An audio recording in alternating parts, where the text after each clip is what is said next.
जनपद बरेली की नगर पंचायत शाही से चेयरमैन पद के प्रबल दावेदार मोहम्मद बिलाल सकलैनी से आज हमारे संवाददाता ने उनके निवास स्थान पर मुलाकात कर खास बातचीत की।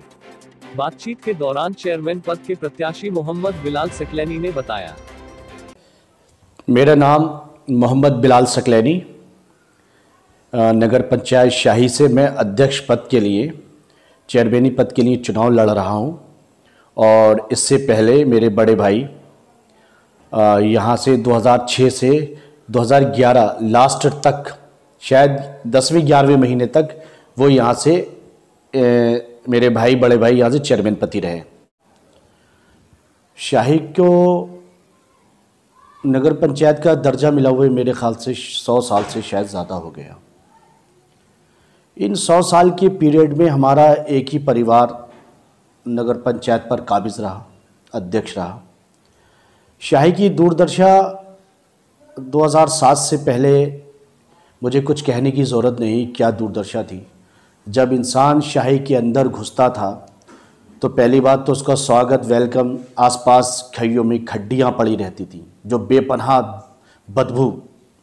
उसके बाद जैसे जैसे शाही में लोग आगमन करते थे, आगे को गड्ढे, नाली, कीचड़, बदहाल व्यवस्था, उन सारी व्यवस्थाओं को हमने ख़त्म किया। बढ़िया रोड, बढ़िया लाइटें, बढ़िया खंबे, बढ़िया काम करे, हर धर्म का सम्मान करते हुए मंदिरों पर भी काम किया। मंदिरों के लिए बेहतर रास्तों की सुविधा करी, मज़ारों के लिए बेहतर काम करे, मज़ारों को भी बेहतर सुविधा दी। उसके बाद शायद उस टाइम शाही में लगभग 70% गलियों में लाइट नहीं हुआ करती थी। लोग लकड़ी के पोल लगाकर व्यवस्था चलाते थे, वो सारी व्यवस्था ख़त्म की। और 2007 से पहले, हंसी आती है, 2007 में तो हिंदुस्तान डिजिटल हो चुका था, लेकिन हमने देखा 2007 से पहले इतना मतलब पिछड़ा क्षेत्र था कि आपने देखा होगा वो वो होती है, मशक होती है जो बाजू में डाल के पानी पिलाते थे। कभी शादियां होती थी, लोग उसका सहारा लेते थे, वो चमड़े की जो होती थी, मशक जो होती थी। उसके बाद पानी के टैंक भी खरीदे गए, कूड़ेदान खरीदे गए, जनरेटर व्यवस्था लागू की गई। मतलब आप जिस जिस गली जाएंगे, जिन चौराहे जाएंगे, जिन मंदिरों पे जाएंगे, मस्जिदों पे जाएंगे, कब्रिस्तानों में जाएंगे, सरकारी नलों पर जाएंगे, आप किसी से भी पूछेंगे ये व्यवस्था किसकी है तो सब बता देंगे हाजी वसीम साहब ने ये सब किया। उसके बाद 12 के बाद फिर बदहाल व्यवस्था की तरफ शाही चल दी। 2012 से 17 में वही पुराना घर हमारा काबिज हुआ, फिर वही बदहाल व्यवस्था। और उसके बाद पौने 4 साल या 3.5 साल नए चेयरमैन साहब को मिले, फिर वही बदहाल व्यवस्था, कुछ हो नहीं पाया। मेरा मकसद इस शाही की तरक्की से है।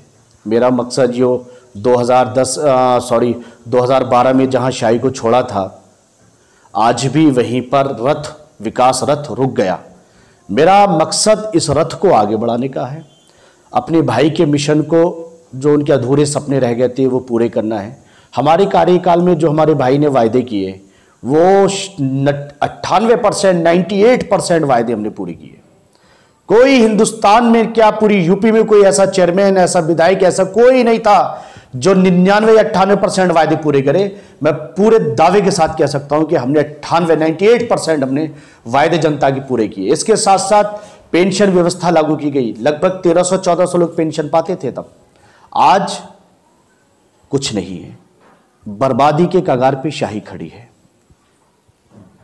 और बाकी कुछ नहीं है। इस बार आप चेयरमैन पद के प्रत्याशी हैं, तो किन मुद्दों को लेकर आप जनता के बीच चुनाव में जा रहे हैं?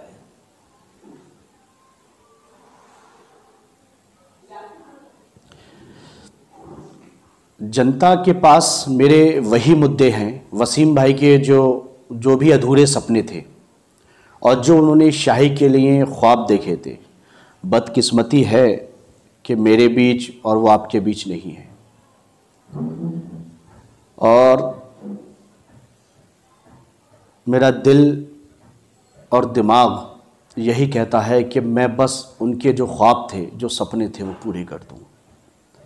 सुरक्षा दीवार का उनका एक ड्रीम प्रोजेक्ट था, जो एक पुल के सहारे से रोड करना, उसमें हमने आधारशिला भी रखी, सुरक्षा दीवार भी बनाई ठाकुर समाज के लिए, लेकिन वो अधूरा ख्वाब है उनका। वसीम भाई ने 16 बेड का अस्पताल बनवाया अपनी चेयरमैनी के दौरान, वो बन के खड़ा हो गया। 2 MBBS डॉक्टर बैठे हैं वहाँ पर गरीब जनता की सुविधा के लिए, लेकिन अभी उसमें बहुत कुछ होना बाकी है, बहुत सुविधाएं उसमें नहीं हैं। इंशाल्लाह वो सारी सुविधाएं पूरी करूँगा। उनका ख्वाब था इसको मिनी लखनऊ बनाने का, साफ़ सुथरा एक शहर। उन्होंने दिया था नाम ग्रीन शाही, क्लीन शाही। क्लीन शाही तो नहीं होती दिख रही है और न ही ग्रीन शाही होती दिख रही है। उनका वो सपना वही रह गया, उसको शायद आगे बढ़ाऊंगा इंशाल्लाह और उसमें पूरी की पूरी मदद करूंगा। गरीबों की जो पेंशन योजनाएं जो 1000-1200 थी वो सब ख़त्म कर दी गई, उनको इंशाल्लाह फिर वही इस बार 2500-3000 हज़ार के आसपास ले जाऊंगा। सड़कें जो टूट रही हैं उनको फिर से दोबारा से बहुत खूबसूरत करके बनवाई जाएंगी। बच्चों की खेलने के लिए बहुत खूबसूरत सा एक हरा भरा पार्क बच्चों के लिए वो दिया जाएगा, स्टेडियम बच्चों के लिए दिया जाएगा और 2 एम्बुलेंस जो गरीब लोग हैं नहीं जा पाते हैं किसी कारण से घर में इलाज के लिए, बाहर इलाज के लिए, और यहाँ से गाड़ी करके 1000-2000 रुपये गाड़ी जाती है, उनके लिए फ्री सेवा मैं नगर पंचायत से, मेरा वादा है, मैं मुहैया कराऊंगा।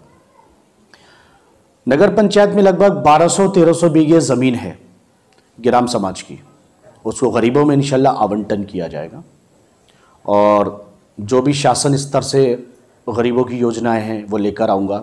हमारे कस्बे में आवास जो सरकार दे रही थी वो बहुत कम बने औरों के मुकाबले, और नगर पंचायतों में काफ़ी बने, यहाँ कम बने।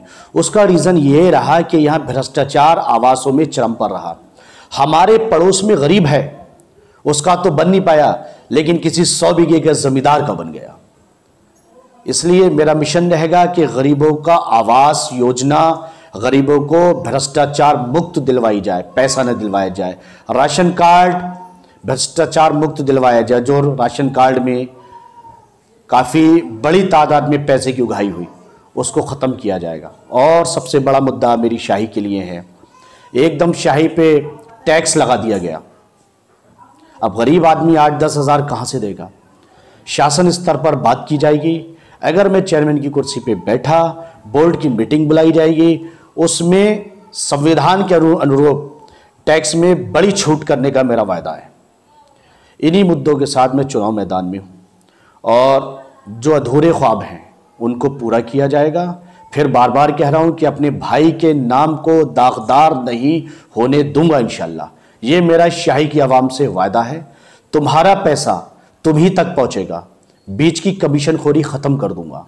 तुम्हारा पैसा तुम ही तक पहुँचेगा, तुम्हारी जो योजनाएं तुम्हें बगैर डीलर के, बगैर एजेंटगिरी के तुम तक पहुँचाऊँगा, ये मेरा तुमसे वायदा है। आपके कस्बा शाही में पेयजल व्यवस्था बेहतर नहीं है, इसके लिए क्या योजना है? पेयजल व्यवस्था योजना के लिए हर मुख्य चौराहे पर, हिंदू मुसलमान यहाँ मिश्रित आबादी है, हर एक मुख्य चौराहे पर गर्मियों के लिए बढ़िया रेफ्रिजरेटर लगाए जाएंगे इंशाल्लाह, और जाड़ों के टाइम में वहाँ पर गीज़र व्यवस्था कराई जाएगी और धार्मिक जगहों पर भी कराई जाएगी। इसके साथ साथ चौराहे का सौंदर्यीकरण किया जाएगा, खूबसूरत बनाया जाएगा। उसके लिए स्ट्रीट बेहतरीन लाइटें, और उसके साथ साथ बेहतरीन लाइटों के साथ साथ चौराहों पर बढ़िया सौंदर्यीकरण किया जाएगा। वहाँ पर की सुरक्षा को किस तरीके से बेहतर बनाने के आप प्रयास करेंगे? हमारा जो मिशन है सुरक्षा दृष्टि के एतबार से, हम हर चौराहे पर शाही में जितने भी चौराहे जो मेन गलियां, वहाँ CCTV कैमरे का वहाँ पर प्रावधान किया जाएगा। धार्मिक स्थलों पर भी CCTV कैमरे लगाए जाएंगे ताकि भविष्य में कोई भी धर्म की प्रति खुराफात न करे। CCTV कैमरे में उसको कैद किया जाएगा, जिससे कि पुलिस प्रशासन को भी CCTV कैमरों से काफ़ी मदद मिलेगी। और मैं हर तरीके से सुरक्षा की दृष्टिकोण से शाही के लिए वचनबद्ध रहूँगा और जो बोल रहा हूं वो इंशाल्लाह करके दिखाऊंगा। कि आपके भाई वसीम साहब के कार्यकाल की कुछ ऐसी उपलब्धियां जिन्हें जनता दोबारा सुन सके? मेरा भाई शाही का बागवां था, उसने माली बन के इस शाही को अपने खून से सींचा था। आज जब बदहाल व्यवस्था देखता हूँ, टूटी फूटी सड़कें देखता हूँ, धार्मिक जगहों पे काम नहीं देखता हूँ, गरीबों की पेंशन नहीं देखता हूँ, बेरोज़गार लोगों को देखता हूँ, लाइटें टूट के गिर गईं, उसमें चिड़ियों ने घोंसले बना लिए। धर्म की जगहों पे भी लाइटें टूट गई, वहाँ भी चिड़ियों ने घोंसले बना लिए। आज तकलीफ़ मुझे होती है क्योंकि मेरे भाई ने इसको अपने खून से सींचा था। ये जो आप जितना भी सब कुछ देख रहे हैं, ये 5 साल का कार्यकाल है। ये कोई 100 साल का कार्यकाल नहीं, 5 साल का कार्यकाल है। लोग जवाब नहीं दे पाएंगे, लोग कह नहीं पाएंगे कि वसीम ने हमारे साथ नाइंसाफ़ी की, वसीम ने हमारे काम नहीं दिए। आज भी जिन रोडों पे, जिन सड़कों पे, जिन मंदिरों पे, जिन मज़ारों पे, जिन रास्तों पे, जिन नालियों पर, जिन लाइटों पर, हर जगह वसीम भाई का नाम बोलबाला है। लेकिन मुझे तकलीफ़ होती है जब आज मैं अपने भाई के इस कार्य को आगे बढ़ता नहीं देखता हूँ। लोगों ने झूठे वायदे किए। किसी ने कहा मंच पे चढ़ के पिछले कार्यकाल में, मेरे घर पे अगर विकास ना करूँ तो पत्थर मारना, अगर मैं विकास ना करूँ तो मेरा मुंह काला करना। आज मैं जनता से कहना चाहता हूँ कि वो तुम्हारे दरवाजे पर आएँ तो कोई ऐसा कार्य तो मत करिएगा उनके साथ, लेकिन उनसे उनके वायदे पूछिएगा ज़रूर कि आखिर आपने हमारे हक़ में क्या किया, हमारा पैसा कहाँ गया, किसको खिला दिया हमारा पैसा। आप जनता से ये गुजारिश है कि एक बार उनसे पूछना ज़रूर। वसीम भाई के आपको क्या क्या कार्य बताऊं। आज शाही में जो भी व्यवस्था है वो वसीम भाई की ही है, कोई अलग शाही में कभी कुछ हुआ ही नहीं। एक मैं उदाहरण के तौर पर आपको बता दूं, हमारा ठाकुर समाज के लिए वसीम भाई ने सुरक्षा दीवार डालकर रोड, सुरक्षा दीवार के ऊपर रोड बढ़ाई, उस पर 4-4 सैलाब आ गए, लेकिन वो सुरक्षा दीवार इतनी मजबूत बनी है कि आज भी वही जमी हुई है। ठाकुर समाज का ये हाल था कि शायद बेचारे अपनी अर्थियां लेकर भी उस रास्तों से गुजरा नहीं करते थे, बड़ी बदहाल व्यवस्था थी। आज वो अपनी अर्थियां, अपनी शादियां, अपने काम बहुत अच्छे से अंजाम देती है। बहुत चौड़ा रोड है वहाँ पर। हमारे गांधीनगर, सुभाष नगर की ये व्यवस्था थी हिंदू समाज के उधर कि नाली में कीड़े पड़ जाते थे, सुंडियाँ घरों में जाती थी, पानी की निकासी नहीं थी। वसीम भाई ने वहाँ पर, आप खुद ही जाकर देखिए क्या व्यवस्था की है, कुछ कहने की ज़रूरत ही नहीं है। वो शाही के पहले विकास पुरुष थे, ऐतिहासिक आदमी थे जो बेहद शरीफ थे, गलत लोगों के विरोधी थे, मजलूमों के साथी थे, मजलूमों को गले लगाते थे, और उन्होंने इतना कुछ शाही को दिया जो आज तक कोई नहीं दे पा रहा है। वसीम साहब की चेयरमैनी के बाद किस तरीके का विकास यहाँ पर देखने को मिला और उसे किस तरह यहाँ की जनता देख रही है? वसीम भाई के बाद तो उजाड़ दिया, शाही उजाड़ दिया। और मैं आप ही के कैमरे पे देख रहा था, एक हमारे बड़े भाई इंटरव्यू दे रहे थे कि शाही से मैंने दलाली खत्म कर दी। शाही में दलाल कौन है? हमें तो लगता नहीं हमारी शाही में इतनी अच्छी आबादी है, इसमें कोई दलाल भी है। और दलाल कौन है? उन लोगों के नाम हमारे बड़े भाई बताइए। मुझे तो लगता नहीं इस शाही में कोई दलाल है। मैं फिर कह रहा हूं, शाही में दलाल कौन है हमें तो पता ही नहीं। और दलाल कोई है तो आप ही के कैमरे पे उन्होंने कहा कि दलाली मैंने साफ खत्म कर दी, झूठे मुकदमे मैंने लिखवाए नहीं। वो अपने परिवार में ही देखें साहब, झूठे मुकदमे लिखे गए या नहीं लिखे, उनके परिवार के सदस्यों पे लिखे गए। और दलाली का मुद्दा बना रहे हैं तो मैं इस पे थोड़ा सा, मुझे हंसी आ रही है कि दलाली का मुद्दा बना रहे हैं। तो आखिर दलाल है कौन? मुझे तो लगता नहीं मेरी शाही में, इज्जतदार शाही में, इज्जत माप शाही में, सीधी शाही में, मजलूमों की शाही में, एक आप चैनल पे आप बयान दे रहे हैं कि शाही में दलाल है। नहीं, शाही में दलाल नहीं, शाही इज्जतदारों की शाही है, शाही मजलूमों की शाही है, शाही इंसाफ परस्तों की शाही है। दलालों वाली शाही मशहूर ना कीजिए आप। शाही दलालों वाली नहीं है। शाही में आज भी 98% शरीफ आदमी काम करता है, शरीफ आदमी रहता है, शरीफ आदमी खाता है, पीता है। इतनी भोली वाली शाही को एक नाम दलाली का बहुत बुरी बात है। ऐसे बयानों की मैं पुरजोर मुखालफत करता हूं। कि शाही पे एक जिम्मेदार चैनल पे जिम्मेदार बयान देना कि शाही को मैंने दलाल मुक्त कर दिया। मैं समझता हूं शायद 2007 से पहले तो दलाल कोई था ही नहीं, और मैं तो आज भी दलाल नहीं मानता हूं कोई यहां पर दलाल है। आपने इतना खराब बयान कैसे दे दिया? इस पे स्पष्टीकरण देना पड़ेगा आपको कि शाही में सीधे साधे जनता को आप इतना भद्दा इल्जाम दे रहे हैं दलाली का। नहीं नहीं, यहां कोई दलाल नहीं है, सब अच्छे लोग, बढ़िया लोग हैं। जनता से क्या अपील करना चाहेंगे?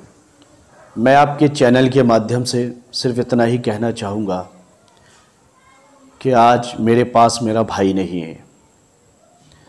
मैं शाही वासियों, तुम्हारे लिए मैं हिम्मत बना के खड़ा हुआ हूँ। मेरी रीढ़ की हड्डी तो टूट चुकी है। मेरा भरोसा मत तोड़ना, मेरा यकीन मत तोड़ना। मैं अपने भाई के नाम को दागदार नहीं होने दूंगा। मैं तुम्हारे लिए आ रहा हूं मजलूमों, इंसाफ परस्तों, मैं तुम्हारे लिए आ रहा हूं।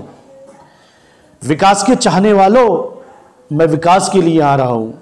मजलूमों, तुम्हारी जो इंसाफ की तरफ आंखें लगी रहती हैं कि तुम्हें कोई इंसाफ दे, मैं उसके लिए आ रहा हूं। मैं तुम्हारा बच्चा हूं, मैं वसीम हूं छोटा। मुझे दर्द है, मेरे परिवार ने शाही को बहुत कुछ दिया, लेकिन आज मुझे तकलीफ होती है ये बदहाल व्यवस्था देखते। तुम मेरा साथ दो, तुम मेरा हाथ पकड़ो, तुम मुझे सीने से लगाओ, मुझे गले से लगाओ। 10 साल तुमने ठोकरें मार दी, क्या तुम्हें अब भी अफसोस ना होगा? क्या मुझे सीने से लगाने के लिए तुम लोग क्या बेकरार नहीं हो? क्या तुम्हारा ये वसीम यहां बैठा है, इसका हाथ थामने के लिए तुम क्या बेकरार नहीं हो? मैं तुम्हें सीने से लगाने आ रहा हूं। मेरे इंसाफ परस्त लोगों, मेरे शाही के विकासशील लोगों, मेरे मजलूमों की आवाज़ तुम मुझे गले लगाओ। मैं इंशाअल्लाह तुम्हें विकास की तरफ ले जाऊंगा, मैं तुम्हें इंसाफ की तरफ ले जाऊंगा।